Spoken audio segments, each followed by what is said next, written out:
Everyone, welcome back to Eureka. मैं हूं गोल्डी और आज हम पढ़ने वाले हैं डायनेमिक प्रोग्रामिंग। ये एक बायोइन्फॉर्मेटिक्स का टॉपिक है। तो अगर आप बायोइन्फॉर्मेटिक्स सब्जेक्ट को इंक्लूड कर रहे हो तो ये टॉपिक इम्पोर्टेंट हो जाता है। इवन ये topic exam point of view से भी इम्पोर्टेंट है। तो आज हम पढ़ेंगे कि डायनेमिक प्रोग्रामिंग क्या होती है, इसको किस तरीके से परफॉर्म करते हैं। ठीक है, तो बिना किसी देरी के चलिए शुरू करते हैं। तो मैंने आपको डॉट मैट्रिक्स प्लॉट पढ़ाया था। उस प्लॉट में हम क्या करते थे, 2D स्ट्रक्चर बनाते थे और 2 डायमेंशनल ग्रिड में जो हमारे मैचेस होते थे उनके बीच में हम एक डॉट पुट कर देते थे। ठीक है, तो डायनेमिक प्रोग्रामिंग मेथड भी जो है वो फंडामेंटली सिमिलर है डॉट मैट्रिक्स मेथड के, क्योंकि इसमें भी हम 2 डायमेंशनल अलाइनमेंट ग्रिड को क्रिएट करते हैं। ठीक है, बट ये ज्यादा क्वांटिटेटिव वे है। ये ज्यादा क्वांटिटेटिव वे इसलिए है क्योंकि इसमें हम डॉट मैट्रिक्स को कन्वर्ट कर देते हैं स्कोरिंग मैट्रिक्स में, जिससे कि हम मैचेस और मिस मैचेस को सीक्वेंस के बीच में आइडेंटिफाई कर सकें। ठीक है, नेक्स्ट क्या है कि हम इसमें हाईएस्ट स्कोर निकालते हैं ताकि हम अपने बेस्ट अलाइनमेंट को ऑब्टेन कर सकें। ठीक है, अब ये सारे पॉइंट्स आपको धीरे धीरे और अच्छे से क्लियर हो जाएंगे। ठीक है, तो देखिए जब हम डायनेमिक प्रोग्रामिंग करते हैं तो उस मेथड में हम इस तरीके से 2 डायमेंशनल ग्रिड बना लेते हैं और यहाँ पर हम लिखते हैं सीक्वेंस 1 और यहाँ पर हम लिखते हैं सीक्वेंस 2। ठीक है, फिर हमें कुछ स्कोर वैल्यूज दी जाती है, जैसे कि यहाँ पर स्कोर वैल्यूज है प्लस मैच फॉर मैच के लिए, मिस मैच के लिए है -2 एंड गैप पेनल्टी के लिए है -2। ठीक है, तो गैप पेनल्टी को हम डिटेल में डिस्कस करेंगे, बट अभी के लिए हम समझ लेते हैं कि अगर मेरे पास गैप पेनल्टी -2 है तो इस -2 का मतलब ये है कि आगे जो वैल्यूज रखेंगे वो कैसे होगा, -2, -4, -6, -8, यानी कि गैप कितना है, दो वैल्यू का है। ठीक है, अगर सपोज करिए कि मेरी जो गैप पेनल्टी है वो -3 हो तो इस केस में क्या होगा, -3, -6, -9, इस तरीके से मेरी वैल्यू चलेगी। तो क्योंकि यहाँ पे गैप पेनल्टी -2 है तो देखिए यहाँ पे मैंने क्या किया, -2, -4, -6, -8, -10, -12, -14 एंड -16 किसमें मैंने गैप पेनल्टी रखी हुई है। ठीक है, तो इसी तरीके से आपको सीक्वेंस 1 और सीक्वेंस 2 दोनों साइड पे ये वैल्यूज को पुट कर लेना और जो स्टार्टिंग वाली है वहां पे आपको 0 मेंशन कर देना। अब हमें क्या करना है, धीरे धीरे ये जितने भी आपको एरियाज खाली दिख रहे हैं, जितने भी ये सारे बॉक्सेस जो खाली दिख रहे हैं इन सभी बॉक्सेस को हमको फिल करना है। ठीक है, तो लेट सपोज करते हैं कि मैं इस बॉक्स को फिल करने जा रही हूँ, तो पहले मैं क्या करती हूँ, ये पूरा स्क्वायर ले लूंगी।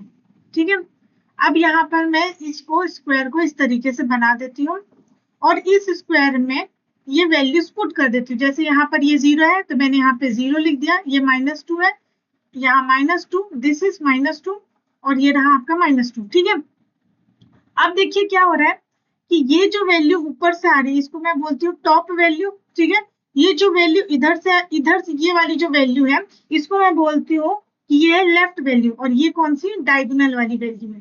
ठीक है, तो क्या कहा मैंने कि ये वाला जो वैल्यू है इस वैल्यू को मैं क्या बोल सकती हूँ कि ये आपकी टॉप वैल्यू है और साथ ही साथ मैं बोल सकती हूँ कि ये आपका वर्टिकल वैल्यू है और ये वाला वैल्यू जो है ये वैल्यू क्या है, आपका लेफ्ट वैल्यू बोल सकती हूँ और इसको बोल सकती हूँ कि ये क्या है, हॉरिजॉन्टल वैल्यू है और ये रहा आपका डायगोनल वाला। ये पोर्शन कौन सा है, डायगोनल वाला, तो ये रहा आपका डायगोनल वैल्यू। अब देखिए आपको करना क्या है कि जो भी आपकी टॉप वर्टिकल या फिर लेफ्ट और हॉरिजॉन्टल वैल्यूज है इन वैल्यूज में आपको गैप पेनल्टी ऐड करना है। क्या बोला मैंने कि इन वैल्यूज में आपको गैप पेनल्टी ऐड करना है और डायगोनल वैल्यू में क्या करना है, आपको देखना है कि मैच है कि मिस मैच है, और अगर मैच है तो मैच की वैल्यू को ऐड करना है और मिस मैच है तो मिस मैच की वैल्यू को ऐड करना है। जैसे मान लीजिए कि डायगोनल में यहाँ पर मैच है तो आप ऐड करेंगे +1 और अगर मिस मैच है तो आप ऐड करेंगे मिस मैच वाली वैल्यू यानी कि -2। ठीक है, और जो आपका टॉप और लेफ्ट वाला वैल्यू है यहाँ पर आप क्या करते हो, गैप पेनल्टी को ऐड करते हो। गैप पेनल्टी की जो वैल्यू आपको दी गई है वो आप क्या करते हो, यहाँ पर ऐड करते हो। ठीक है, चलिए अब एक एग्जांपल बताती हूँ ये कैसे करते हैं। तो यहाँ पर होता है क्या है कि देखिए ये मेरी क्या है, ये वाली जो वैल्यू है ये वर्टिकल वैल्यू है, ठीक है, ये वर्टिकल वैल्यू है। तो इस वर्टिकल वैल्यू में मुझे गैप पेनल्टी को ऐड करना है। तो मैं इस तरीके से कर सकती हूँ क्या कि ये रहा मेरा वर्टिकल वैल्यू, और यहाँ पर ये जो है -2, ये -2 किया, प्लस इसमें मुझे गैप पेनल्टी वाली वैल्यू को यानी इस वैल्यू को ऐड करना है जो कि है -2। तो यहाँ पे मैंने -2 को ऐड कर दिया। अब इन दोनों को ऐड करूंगी तो कितना आ जाएगा, -4, यही आएगा, ठीक है। उसके बाद आप ये वाली वैल्यू देखिए, तो ये वाली वैल्यू क्या है, हॉरिजॉन्टल वैल्यू है। तो हॉरिजॉन्टल वैल्यू में भी मुझे क्या करना है, हॉरिजॉन्टल वैल्यू -2 है, -2 में मैं प्लस क्या ऐड कर दूंगी, गैप पेनल्टी को ही ऐड कर दूंगी। तो अगेन मेरे पास -2 है, तो यहाँ पर आ गया -4, ऐसा आ जाएगा, ठीक है। अब ये जो डायगोनल वाली वैल्यू है, इसमें मैंने क्या बोला आपको कि मैच और मिसमैच देखना है और उसके हिसाब से आपको वैल्यू पुट करनी है, ठीक है। तो अब चलिए देखिए कि यहाँ पे क्या चीज है, मिसमैच है या फिर मैच है। तो देखिए ये जो वैल्यू है, हमें यहाँ के लिए वैल्यू आइडेंटिफाई करना है, राइट। तो ये देखिए ये एफ और ये एफ, ये दोनों मैच हो रहे हैं, यहाँ पे भी एफ है, यहाँ पे भी एफ है, ये दोनों मैच हो रहा है और मैच की वैल्यू हमको क्या दी है, +1 दी है। तो मैं यहाँ पर क्या करूंगी, डायगोनल वाले में +1 को ऐड करूंगी। तो यहाँ पे मैं क्या करूंगी, डायगोनल वाले वैल्यू में जो डायगोनल है मेरा ये है 0, और इसमें मैं ऐड कर दूंगी अपना मैच वाला वैल्यू दैट इज +1, ठीक है। तो +1 को मैं ऐड कर दूंगी, तो मेरे पास क्या आ जाएगा, +1 आ जाएगा, ठीक है। तो मेरे पास ये 3 वैल्यू निकल के आ गई, एक -4 एंड +1, ठीक है। अब इसमें से जो मेरा बेस्ट स्कोर होगा यानी बेस्ट हाईएस्ट स्कोर जो होगा, हाईएस्ट जो वैल्यू होगी वो मैं यहाँ पे पुट कर दूंगी। तो अगर मैं -4 और +1 में हाईएस्ट वैल्यू देखूं तो हाईएस्ट वैल्यू क्या है, +1 है। तो मैं यहाँ पे क्या पुट कर दूंगी, +1, ठीक है। तो हम इसको इरेज कर देते हैं और यहाँ पे मैं क्या वैल्यू पुट कर देती हूँ, यहाँ पे मैं पुट कर देती हूँ +1। और ये +1 कहाँ से आया, डायगोनल से आया। तो इस तरीके से मैं यहाँ पर एरो क्रिएट कर देती हूँ कि ये वैल्यू कहाँ से मिली है, मुझे डायगोनल से मिली, ठीक है। और इसी तरह अब मुझे ये सारे बॉक्सेस को फिल करना है, ठीक है। तो 1 बाय 1 हम फिल करते हैं और देखते हैं कि इसमें नेक्स्ट में कौन सी वैल्यू आती है, ठीक है। तो ये +1 थी, चलिए तो यहाँ पे भी मैं +1 लिख देती हूँ और ये आया है डायगोनली। अब मैं इस कॉलम को फिल करती हूँ, ठीक है, इस बॉक्स को अब मैं फिल करती हूँ। तो इस बॉक्स को फिल करने के लिए अब मैं क्या करूंगी, देखिए अब मुझे क्या होगा, अगेन एक स्क्वायर चाहिए होगा। कौन सा स्क्वायर चाहिए होगा, ये वाला स्क्वायर चाहिए होगा, ठीक है। तो ये स्क्वायर मैं यहाँ पे बना लेती हूँ और ये है -2, दिस इज -4, ये है +1 और यहाँ की वैल्यू मुझे आइडेंटिफाई करनी है, ठीक है। आप जब भी जो भी आपको बॉक्स को फिल करना है उसके एडजेसेंट वाली वैल्यूज को ही आपको चूज करना है। ये सारी कैसे, जैसे -4 है, -2, +1 कैसी एडजेसेंट वैल्यू है इस बॉक्स के, ठीक है। तो आप देखिए कि यहाँ पर जो ये वाली वैल्यू है, ये वाली वैल्यू क्या है, मेरी वर्टिकल वैल्यू है, ठीक है। तो वर्टिकल वैल्यू क्या है, -4, और वर्टिकल वैल्यू में मेरे को क्या करना है, वर्टिकल वैल्यू में मुझे गैप पेनल्टी को ऐड करना है, तो मैं इसको ऐड कर दूंगी, ठीक है। फिर ये वाली जो वैल्यू है वो क्या है, मेरी हॉरिजॉन्टल वैल्यू है। इस हॉरिजॉन्टल वैल्यू में मैं ऐड करूंगी गैप पेनल्टी, फिर से मुझे गैप पेनल्टी ऐड करनी है, ठीक है। और अब इनको पहले सॉल्व कर लेते हैं। तो यहाँ पे कितना आएगा, इसको सॉल्व करूंगी तो ये आ जाएगा -6, और इसको सॉल्व करने में आ जाएगा 1 एंड -1 कितना आ जाएगा, -1 आ जाएगा, ठीक है। अब हमारे पास बचा डायगोनल वाली वैल्यू। तो डायगोनल वाली वैल्यू में पहले मुझे देखना है कि मैच है कि मिसमैच। तो देखिए ये रहा F, ठीक है, और ये रहा M, यहाँ पर M है, यहाँ पर F है, और दोनों क्या है, मिसमैच है। तो अब मेरे पास कौन सी वैल्यू आएगी, मिसमैच वाली वैल्यू को मैं यहाँ पर ऐड करूंगी। तो डायगोनली ये जो है प्रेजेंट है मेरे पास -2, और मैं ऐड करूंगी ये वाला मिसमैच वाला वैल्यू जो कि है -2, और इनको सॉल्व कर दूंगी तो कितना आ जाएगा, -4 आ जाएगा, ठीक है। तो अब मुझे देखना है कि इनमें से, इन तीनों वैल्यू में से कौन सी वैल्यू हाईएस्ट वैल्यू है, ठीक है।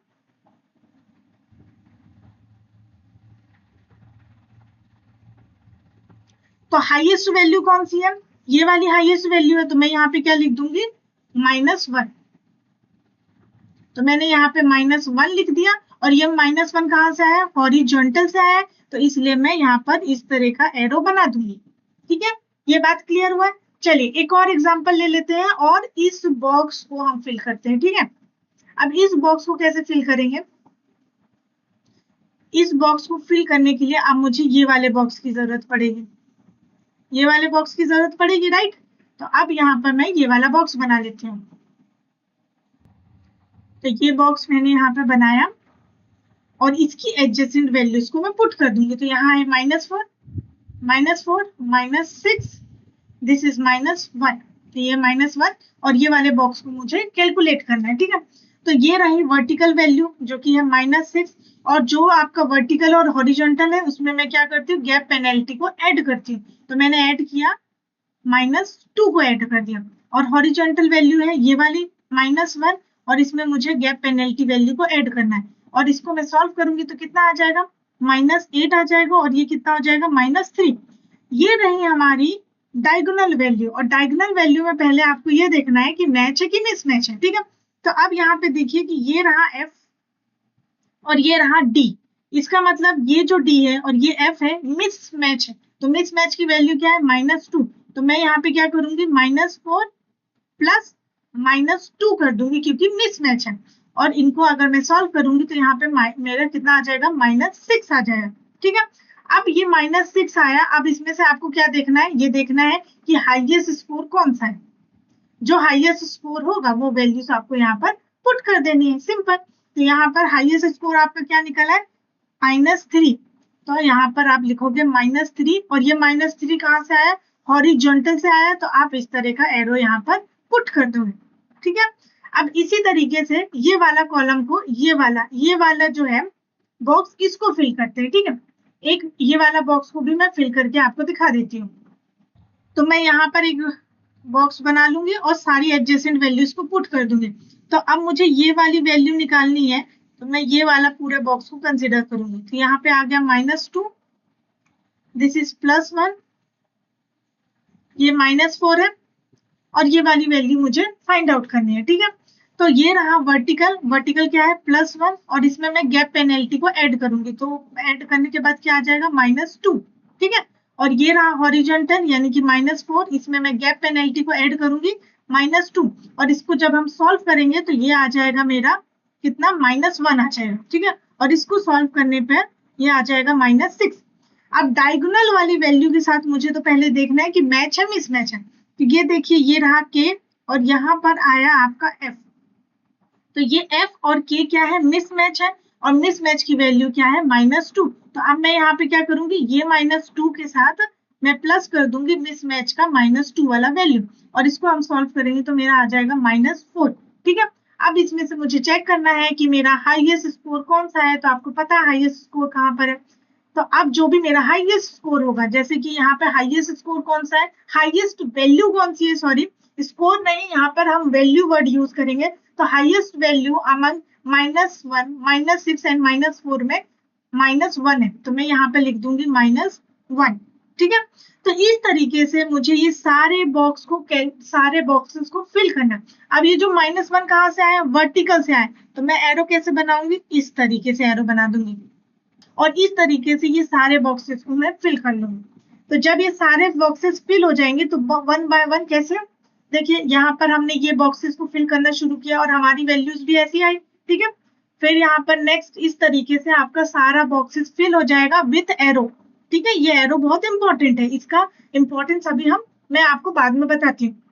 जब आप सारी वैल्यूज को पुट कर लोगे तब आप राइट हैंड कॉर्नर से ट्रैक बैक करोगे। ट्रैक बैक करने का मतलब है कि आप इस सीक्वेंस को आप रिवर्स में देखोगे, तो देखोगे कि ये जो -4 है वो कहाँ से आया, डायगनली यहाँ से आया। जो -5 है वो हॉरिजॉन्टली यहाँ से आया। -3 जो है डायगनली यहाँ से आया। -4 डायगोनली यहाँ से आया। इस तरीके का जो रिवर्स प्रोसेस है इसको हम ट्रैक बैक बोलते हैं। तो देखोगे आप कि जब हम ट्रैक बैक करेंगे तो हम ये देखेंगे कि -4 जो कि राइट के एंड वाला जो कॉर्नर है वहां से हम स्टार्ट करेंगे कि ये वैल्यू यहाँ से डायगोनली आई है, -5 यहाँ से हॉरिजॉन्टली आई है, -3 यहाँ से डायगोनली आई है, -4 जो है अगेन डायगोनली आई है, और इस तरीके से हम पूरा सीक्वेंस को फ्रॉम एंड से लेके ऊपर की तरफ पूरा देख लेंगे। ठीक है, अब ये इसलिए इंपॉर्टेंट है ताकि आप एक बेस्ट अलाइनमेंट या बेस्ट स्कोर को फाइंड आउट कर सको। ठीक है, अब ये कैसे होगा, चलिए देखते हैं। इसके लिए आपको क्या करना है, दोनों ही सीक्वेंस को लिखना है, सीक्वेंस 1 एंड सीक्वेंस 2 दोनों को लिख लेना है, और साथ ही आपको क्या है, राइट साइड से एंड करना है। ठीक है, आपको मतलब यहाँ से एंड करना है। तो आप देखोगे कि ये जो -4 है, ये कहाँ से आया, ये -4 यहाँ से देखोगे, और इसमें जो सीक्वेंस है वो सीक्वेंस 1 पे ई है, सीक्वेंस 2 पे ई है, तो ये जो आपने लिखा -4, और सीक्वेंस 1 पे ई, सीक्वेंस 2 पे ई। ठीक है, ये दोनों हो रहे हैं मैच। तो आपको क्या देखना है कि जो भी डायगोनली है, जो भी वैल्यू डायगोनली आ रही है, उसका सीक्वेंस 1 और सीक्वेंस 2 दोनों लिखना है।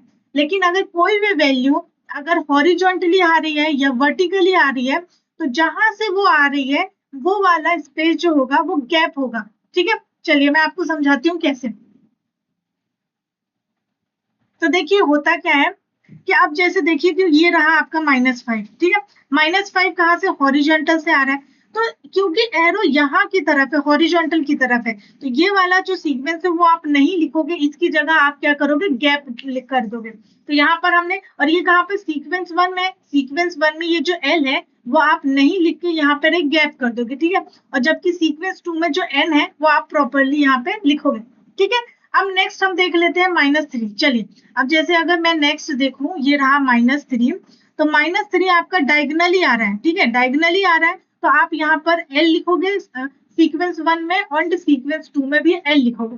तो सीक्वेंस 1 में एल लिखा, सीक्वेंस 2 में एल लिखा। ठीक है, अब यहाँ पर जो -4 है वो भी डायगोनली आ रहा है, तो यहाँ पर आप सीक्वेंस 1 में पी लिखोगे एंड सीक्वेंस 2 में पी लिखोगे। तो यहाँ पे मैंने दोनों पी लिख दिया। अब जो मेरी नेक्स्ट वैल्यू है -5, ये कहाँ से आ रही है, हॉरिजॉन्टली आ रही है, तो एरो इस तरफ है, तो हॉरिजॉन्टली है, तो सीक्वेंस 1 का ये जो डी है वो मैं नहीं लिखूंगी, यहाँ पे मैं गैप कर दूंगी। तो सीक्वेंस 1 पे ये देखिए मैंने गैप कर दिया, और सीक्वेंस 2 पे जो वैल्यू है यानी कि टी, उसको मैंने यहाँ मेंशन कर दिया। और इस तरीके से आपको पूरा सीक्वेंस लिख लेना है। ठीक है, क्या समझे आप कि जो जब भी कोई वैल्यू मेरी डायगोनली आएगी तो आप उसका सीक्वेंस 1 और सीक्वेंस 2 पे जो भी मैचेस होंगे उसको लिखोगे आप। लेकिन जब कोई वैल्यू हॉरिजॉन्टली या वर्टिकली आएगी तो आप क्या करोगे, उस वैल्यू का जहां पर एरो होगा, जहां से वो आ रही होगी, वहां पे गैप कर दोगे, और दूसरी वाली वैल्यूज को दूसरे वाले सीक्वेंस में जो वैल्यू दी है उसको लिख लो। ठीक है, यही करना है आपको। अब उसके बाद जब आपने पूरा सीक्वेंस लिख लिया, तो उसके बाद आपको क्या करना है, स्कोर कैलकुलेट करना है, ताकि आप अलाइनमेंट, बेस्ट अलाइनमेंट को ढूंढ सको। तो स्कोर कैलकुलेट करने के लिए मैंने आपको क्या बताया था कि स्कोर कैलकुलेट करने के लिए अब यहाँ पर देखना है कि जो भी मैचेस हो रहे हैं उन मैचेस का +1 वैल्यू है, और जहां जहां गैप आ रहा है तो गैप का वैल्यू कितना, -2। ये चीजें हमको दी गई थी, पहले ही हमने स्टार्टिंग में देखा। ठीक है, कि अगर आपका मैच है तो +1 होगा वैल्यू, और अगर गैप है तो वो -2 होगा वैल्यू। ठीक है, तो आप देखिए कि यहाँ पर जो है इस वाली वैल्यू में देखोगे तो यहाँ पे दोनों मैच है, तो यहाँ पे +1 आ गया, यहाँ पे गैप है तो ये -2 आ गया, यहाँ मैच है तो +1, और यहाँ पे भी मैच है तो ये भी +1, यहाँ पे गैप आ गया तो -2 हो गया, यहाँ पर मैच है तो +1, देन यहाँ गैप है तो ये -2 हो गया, और यहाँ पर दोनों ही मैच है तो +1, और यहाँ पे गैप है तो यहाँ -2, अगेन गैप है -2, और अगेन ये जो चीजें हैं मैच कर रही हैं तो यहाँ पर आ गया +1। अब आपको इन सारी वैल्यूज को क्या करना है, ऐड करना है, सारी वैल्यूज को प्लस करना है। तो आप देखोगे तो यहाँ पे देखिए +1 +1 +1 +1 +1 एंड दिस इज +1, तो कितना हुआ, 1 2 3 4 5 6, तो क्या हो गया, +6 हो गया। तो इसी तरीके से हम गैप वाली वैल्यू को भी देख लेंगे, जैसे कि 1 2 3 4 5, तो यानी 5 टाइम्स कितने आ गया, -2, तो -2 कितने बार है, 5 टाइम्स से, तो यानी कि ये हो गया -10। तो जब आप इस पूरी वैल्यू को कैलकुलेट करोगे तो आपके पास आंसर आएगा -4, यानी कि जो आपका इसका स्कोर निकल के आ गया इन सीक्वेंस का, वो कितना स्कोर है, स्कोर है -4। ठीक है, तो आपने ये -4 स्कोर को कैलकुलेट कर लिया। ठीक है, अब इसके बाद ये एक तरीका है, यानी कि आपने ये जो मेथड है इसको पूरा कंप्लीट कर लिया। अब इसके बाद देखिए जो ट्रैक बैक है मैं आपको बता चुकी हूँ, जो बताया है वही चीजें यहाँ पे मेंशन है, ठीक है। तो आप जो है अब यहाँ पर क्या होता है कि पॉसिबिलिटी ये भी है कि कोई वैल्यू जो है मेरी वो डायगनली भी आ रही है और वर्टिकली भी आ रही है। तो उस टाइम पे आप कौन से एरो को फॉलो करोगे, वर्टिकल वाले एरो को फॉलो करोगे या फिर डायगोनल वाले एरो को फॉलो करोगे। जैसे कि फॉर एग्जांपल यहाँ पर हम एक वैल्यू देख लेते हैं, जैसे कि मान लीजिए ये 2 है, ये 2 आपका हॉरिजॉन्टल, ये 2 आपका डायगोनल भी आ रहा है और मान लीजिए वर्टिकल भी आ रहा है, ठीक है। अगर ये जो 2 वाली वैल्यू है वो आपका डायगोनल और वर्टिकली दोनों आ रहा है, तो आप क्या करोगे, पहले वाले सीक्वेंस में आप डायगोनल वाली वैल्यू को लेकर डायगोनल वाले एरो को लेकर मूव करोगे और फिर डायगोनल वाले एरो को लेकर मूव करोगे और इस तरीके से पूरा स्कोर कैलकुलेट कर लोगे। और सेकेंड टाइम सेम चीजें करोगे आप किसके साथ, ये जो वर्टिकल वाली वैल्यू है, और इस वर्टिकल वाली वैल्यू को यानी जो वर्टिकल वाला एरो है इसको फॉलो करके सेम तरीके से इसका भी स्कोर कैलकुलेट कर लोगे और फिर आप देखोगे कि दोनों में से स्कोर कौन सा बेस्ट है। जैसे मान लीजिए कि यहाँ पर पहला जो स्कोर है वो -4 है, दूसरा स्कोर जो है -2 है, तो इन दोनों में से जो हाईएस्ट वैल्यू है, जैसे कि -2 है तो ये हाईएस्ट वैल्यू है, तो आपका बेस्ट स्कोर कौन सा होगा, ये वाला होगा, ठीक है। समझ में आया। तो ये इसका फंडा होता है और यही इसी चीज को यहाँ पर मेंशन किया है, यहाँ पे इसीलिए ये वाला पॉइंट रखा गया है कि अगर 2 और मोर पाथवे जो हाईएस्ट स्कोर, अगर आपके पास एक से ज्यादा पाथवे है, ठीक है, यानी कि आपकी कोई वैल्यू जो है वो वर्टिकली भी आ रही है, हॉरिजॉन्टल भी आ रही है, या हो सकता है कि वर्टिकली आ रही हो और हॉरिजॉन्टल आ रही हो, हॉरिजॉन्टल आ रही हो और डायगोनली, कुछ भी कॉम्बिनेशन हो सकता है। तो उस केस में आपको हाईएस्ट स्कोर पता करना है, तो आप उसमें से एक हाईएस्ट स्कोर को चूज करोगे और वही हाईएस्ट स्कोर आपको बेस्ट अलाइनमेंट देगा, यानी वही आपका बेस्ट अलाइनमेंट होगा, ठीक है। तो इस तरीके से ये पूरी मेथड को परफॉर्म करते हैं। नेक्स्ट यहाँ पे मैंने पूरी की पूरी मेथड का एक चार्ट रख दिया है, यानी ये पूरे स्टेप बता रहा है कि आपको कैसे कैसे मूव करना है इस पूरे पर्टिकुलर स्टेप में। तो आपने देखा कि यहाँ पर क्या हो रहा है कि पहले इस तरीके से होता है, आपको पूरे एक एक करके सारे कॉलम्स को, सारे जो बॉक्सेस है उनको फिल करना है, फिर यहाँ से आपको ट्रैक बैक करना है, ट्रैक बैक करके स्कोर फाइंड आउट करना है और उस स्कोर में से बेस्ट स्कोर चूज करके फाइनली आपको अलाइनमेंट मिल जाएगा, ठीक है। तो यहाँ पर वही चीजें लिखी हुई है जो मैं आपको ऑलरेडी समझा चुकी हूँ, राइट। आई होप कि आपको यहाँ तक कोई प्रॉब्लम नहीं होगी। चलिए यहाँ पर क्या लिखा है कि जो आपका डायनेमिक प्रोग्रामिंग है उसको हम 2 डायमेंशनल मैट्रिक्स में कंस्ट्रक्ट करके बनाते हैं, ठीक है, जहां पर आपको दोनों एक्सिस में दोनों सीक्वेंसेस लिखी होंगी और आप उन्हीं को कंपेयर कर रहे हो, यानी कि एक सीक्वेंस आपका इस एक्सिस में लिखा है और दूसरा सीक्वेंस आपका इस एक्सिस में लिखा है, ठीक है। तो यहाँ पर आप क्या करते हो, मैचिंग रेसिड्यूज देखते हो, उसके हिसाब से आप वैल्यू फाइंड आउट करते हैं। तो एक टाइम पे आप एक ही रो को देखते हो, मतलब एक टाइम पे आप एक ही बॉक्स को कैलकुलेट करते हो, फिर जब ये कैलकुलेट हो जाएगा तो आप नेक्स्ट पे मूव करते हो, और इसी तरीके से आप क्या देखते हो कि मैचिंग स्कोर्स आपका कितना बन रहा है जब हम बैक ट्रैक करते हैं। तो यहाँ पर ये जो है एग्जाम्पल सेकेंड है, ये क्या है, मैंने दूसरा एग्जाम्पल पुट किया है, आप इसको ऐसा प्रैक्टिस आप कंसिडर कर सकते हो और इस पूरी वैल्यूज को फिल कर सकते हो। यहाँ पर जो स्कोर है, ये जो वैल्यूज है वो मैंने आपको दे रखा है, तो आप ये अपने एंड से इस पूरे बॉक्स को कंप्लीट कर सकते हो। ये आपके सॉल्व के लिए, आपकी प्रैक्टिस के लिए मैंने यहाँ पर पुट किया है, ठीक है। जैसे हमने पहले सॉल्व किया आपको भी यहाँ पर वैसे ही सॉल्व करना है, राइट। चलिए देखते हैं। अब देखिए ये जो आपका डायनेमिक प्रोग्रामिंग है, ठीक है, ये ग्लोबल अलाइनमेंट के लिए हो सकता है, यही डायनेमिक प्रोग्रामिंग हम लोकल अलाइनमेंट के लिए भी करते हैं। ग्लोबल अलाइनमेंट क्या होती है, लोकल अलाइनमेंट क्या होती है, इस पर हम डिस्कशन कर चुके हैं।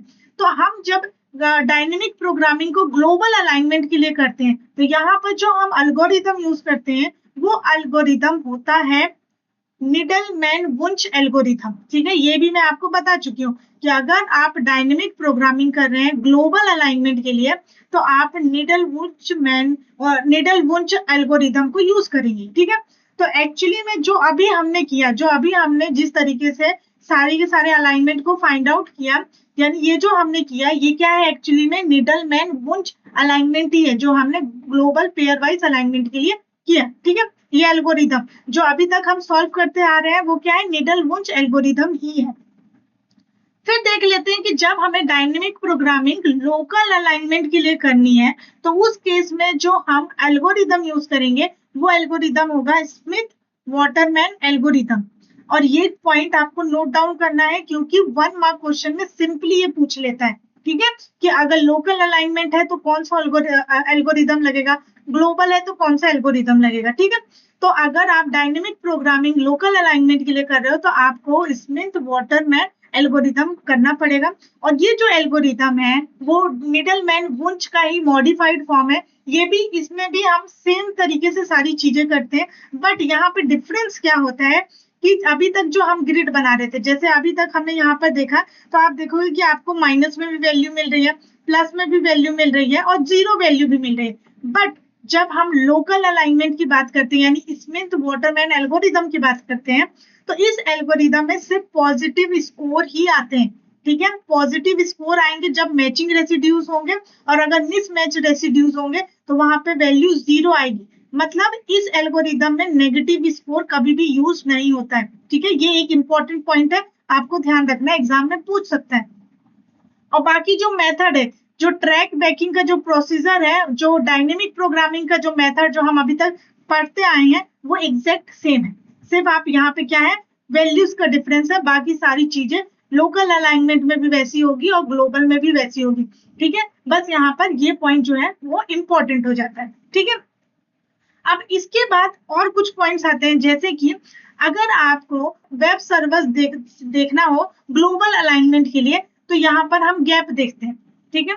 और अगर आपको लोकल अलाइनमेंट के लिए वेब सर्वर्स को देखना है तो वहां पर हम SIM, S search and LALIGN, ये कुछ वेब सर्वर्स है जहां पर आप लोकल अलाइनमेंट को देख सकते हो, यानी आप इनको चेक भी कर सकते हो, ठीक है। तो ये कुछ वेब सर्वर्स थे और इस तरीके से हमने इस पूरे टॉपिक को कंप्लीट कर लिया, ठीक है। आगे अपकमिंग वीडियोस में हम इनसे रिलेटेड क्वेश्चंस को भी डील करेंगे, बट अभी इंपॉर्टेंट ये है कि जो जो मैंने आपको बताया वो सारा कंसेप्ट आपको क्लियर हो जाना चाहिए।